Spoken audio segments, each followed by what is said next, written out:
ပင်နယ်တီတစ်လုံးအနီးကပ်တက်နဲ့အဆင့်3နေရာထိကိုတက်လန်းလာခဲ့တဲ့ Manchester United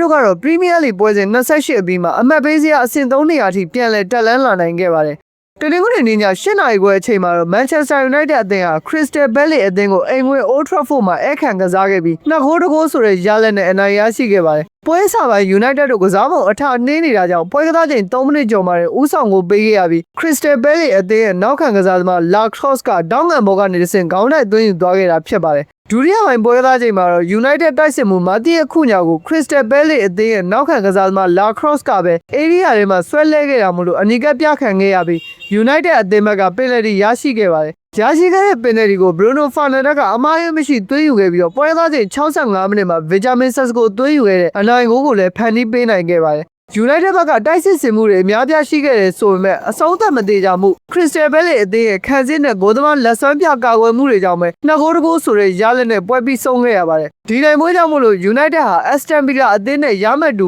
ဂိုးကွာခြားချက်အသာနဲ့အဆင့်3နေရာကိုတက်လန်းလာနိုင်ခဲ့ပြီဖြစ်ပါတယ်